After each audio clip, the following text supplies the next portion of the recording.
கல்வி கட்டணத்தை அரசு தான் இதுவரைக்கும் நிர்ணயிச்சுக்கிட்டு இருக்கு. ஆனால் தனியார் நிறுவனங்கள் பின்பற்றுவதில்லை, அரசு அதை கண்டுகொள்வதில்லை. வேறு எந்த மாநிலத்திலும் இல்லாத அளவிற்கு தமிழ்நாட்டிலிருந்து இப்படி வழக்குகள் வருகிறது. தமிழகத்தில் சட்டம் ஒழுங்கு நன்றாக இருப்பதாக அறிக்கை தந்து கொண்டிருக்கின்றார்கள். ஆனால் அனுபவ ரீதியாக அதை உணர முடியவில்லை. சட்டமன்ற தேர்தலுக்கு பிறகு நடைபெற்று கொண்டிருக்கிற சட்டமன்றம் மக்கள் எதிர்பார்த்தபடி அது நடைபெறவில்லை. காவல்துறை மட்டுமல்ல, மத்திய அரசும் மத்திய உளவுத்துறையும் முஸ்லிம்களை இரண்டாந்திர குடிமக்களாக தான் நடந்து கொண்டிருக்கின்றது. 110வது விதியை எல்லாவற்றுக்கும் பயன்படுத்துவதற்கு முதலமைச்சர் தவிர்க்க வேண்டும். தமிழகத்தில் இருக்கிற தனியார் கல்வி நிறுவனங்கள் இது போன்ற ஏராளமான தவறுகளை செய்து கொண்டிருக்கின்றன. அரசின் ஆதரவோடு ஒத்துழைப்போடு அதிகாரிகளின் ஒத்துழைப்போடு தான் இந்த காரியங்கள்லாம் நடைபெற்று கொண்டிருக்கிறது. அதில் ஏதோ இப்பொழுது ஒரு வழக்கு ஒரு நிறுவனத்தின் மீது வழக்கு வந்திருக்கிறது. இந்த வழக்கு கூட ஒருவர் காணாமல் போயிருக்கிறார். பல மாதங்கள் ஆகிவிட்டது. அவர் மே மாதம் காணாமல் போனார். மதன் என்பவர். அவர் இந்த நிறுவனத்திற்கு உதவிகரமாக இருந்ததாக சொல்லப்படுகிறது. அவர் மூலியமாக மாணவர்களிடம் இந்த மருத்துவக் கல்லூரியில் சேர்ப்பதற்கான முயற்சிகள் மேற்கொள்ளப்பட்டதாகவும் சொல்லப்படுகிறது, கூறப்படுகிறது. அது ஒட்டி அவர் காணாமல் போய்விட்டதாக ஒரு வழக்கு பதிவாகி இன்னும் அவரை கண்டுபிடிக்க முடியவில்லை. இதை பற்றி விசாரிக்கிற நீதிமன்றம் ஏன் நீங்கள் இவரையும் விசாரிக்கவில்லை, இந்த கல்வி நிறுவனத்தினுடைய தலைவரை ஏன் நீங்கள் விசாரிக்கவில்லை என்று நீதிமன்றம் தலையிட்டு கேட்ட பிறகு விசாரணை தொடங்கி நேற்றைய தினம் கைது செய்திருக்கிறார்கள். மற்ற கல்வி நிறுவனங்களும் என்ன செய்கிறது என்பதை அரசு கவனிக்க வேண்டும். கல்வி கட்டணத்தை அரசு தான் இதுவரைக்கும் நிர்ணயிச்சுக்கிட்டு இருக்கு. ஆனால் தனியார் நிறுவனங்கள் பின்பற்றுவதில்லை, அரசு அதை கண்டுகொள்வதில்லை. கல்வி கட்டணத்தை நிர்ணயம் பண்ணுறாங்க, ஒவ்வொரு ஆண்டும் நிர்ணயம் பண்ணுறாங்க, இவ்வளவுதான் வசூல் செய்யணும்னு நிர்ணயம் பண்ணுறாங்க. அப்படி நிர்ணயம் செய்வதை எந்த தனியார் கல்வி நிறுவனங்களும் அமுல்படுத்துவது இல்லை.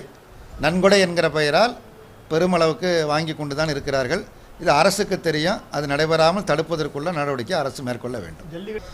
தமிழ்நாடு அரசு, குறிப்பாக முதலமைச்சர் மற்ற அமைச்சர்கள் எதிர்க்கட்சிகளின் மீதும் பத்திரிகைகளின் மீதும் ஊடகங்களின் மீதும் பல்வேறு அவதூறு வழக்குகளை பதிவு செய்திருக்கிறார்கள். ஏறத்தாழ 213 வழக்குகளை பதிவு செய்திருக்கிறார்கள். இது குறித்து உச்சநீதிமன்றத்தில் தேசிய முற்போக்கு திராவிட கழகத்தின் தலைவர் திரு விஜயகாந்த் அவர்கள் ஒரு வழக்கு தொடர்ந்ததன் அடிப்படையில் உச்சநீதிமன்றம் இதை விசாரித்து வருகிறது. அந்த விசாரணையில் பொது வாழ்வில் இருப்பவர்கள் மற்றவருடைய விமர்சனங்களை தாங்கிக் கொள்ளக்கூடிய, சகித்து கொள்ளக்கூடிய மனப்பக்குவம் வேண்டும். வேறு எந்த மாநிலத்திலும் இல்லாத அளவிற்கு தமிழ்நாட்டிலிருந்து இப்படி வழக்குகள் வருகிறது என்று உச்சநீதிமன்ற நீதிபதிகள் தமிழக அரசிற்கு பல்வேறு முதலமைச்சருக்கு அறிவுரைகளை கூறியிருக்கிறார்கள். அந்த அறிவுரைகளை கேட்டு இந்த வழக்கு தொடர்ந்து நீடிப்பதில் பயனில்லை என்கிற முறையில் அந்த 213 அவதூறு வழக்குகளையும் உடனடியாக திரும்பப் பெற வேண்டும்.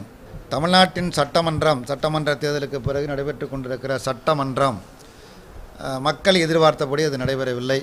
ஆளும் கட்சி, எதிர்கட்சி, திராவிட முன்னேற்ற கழகம் ஒரு அதிக எண்ணிக்கையில் அது எதிர்கட்சியாக இருக்கிறது. ஆளுங்கட்சி திரும்பவும் அதிகாரத்திற்கு வந்திருக்கிறது. ரெண்டுமே தங்களுடைய வெற்றியை பெருமிதமாக சொல்லிக்கொள்கிறார்கள். சொல்லிக்கொள்வதில் தவறில்லை.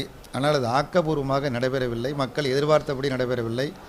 மக்கள் பிரச்சனைகளை விவாதிப்பதற்கு பதிலாக தங்களுடைய சொந்த பிரச்சனைகளை அங்கே விவாதித்து கொண்டிருக்கிறார்கள். தங்களில் யார் பெரியவர் என்கிற ஒரு கௌரவ பிரச்சனையை போன்று நடைபெற்று கொண்டிருக்கிறது.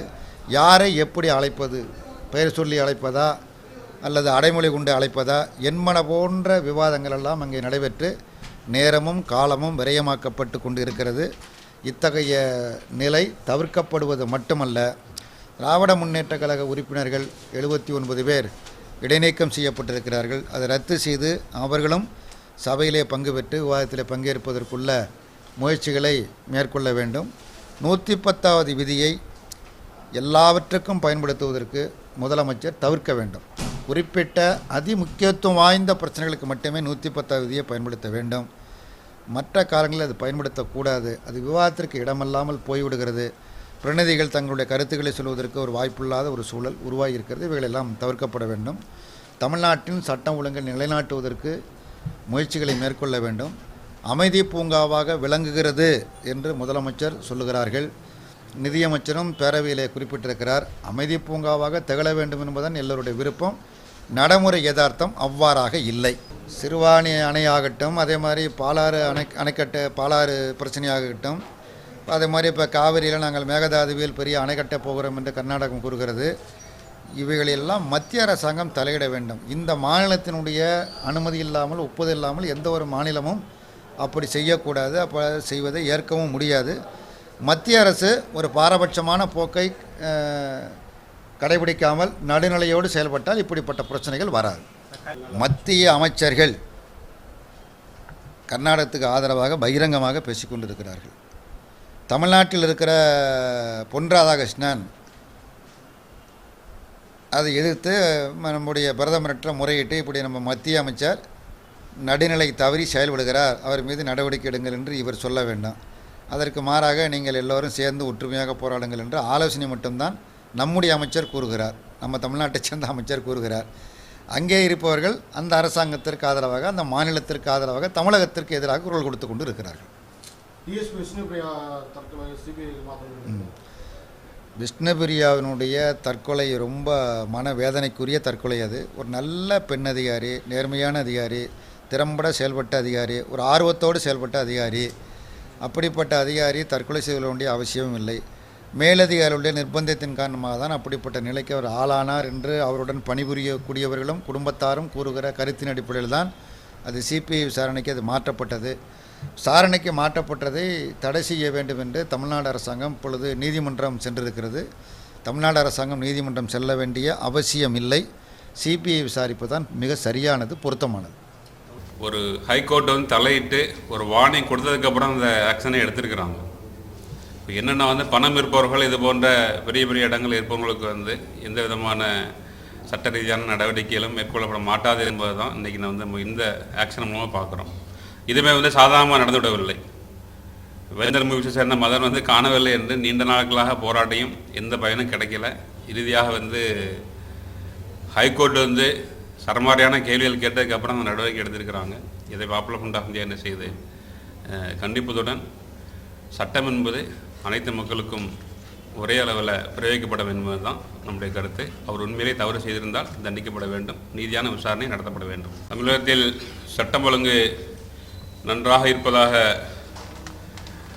அறிக்கை தந்து கொண்டிருக்கின்றார்கள். ஆனால் அனுபவ ரீதியாக அதை உணர முடியவில்லை.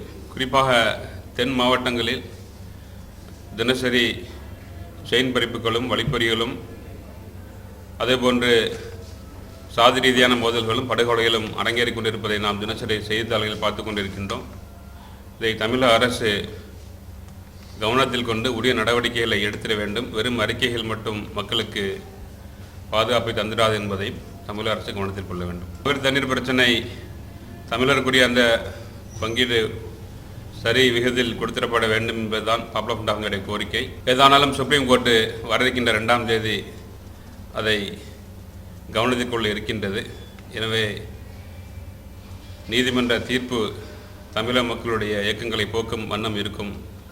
காவல்துறை மட்டுமல்ல, மத்திய அரசும் மத்திய உளவுத்துறையும் முஸ்லிம்களை இரண்டாந்திர குடிமக்களாக தான் நடத்தி கொண்டிருக்கின்றது என்பதுதான் பாப்புலர் ஃப்ரண்ட் ஆஃப் இந்தியாவுடைய கருத்து.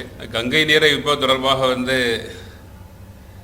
இந்திய தேசம் பன்முகத்தன்மை கொண்ட தேசம். அங்கே இருக்கக்கூடிய அலுவலகங்கள் அனைத்துமே இந்திய மக்கள் அனைவருக்கும் சொந்தம். இங்கே இன ரீதியாகவும் மொழி ரீதியாகவும் கலாச்சார ரீதியாகவும் பாகுபடுத்தி பார்க்கக்கூடிய ஒரு முயற்சியாக தான் இதை பார்க்கின்றோம்.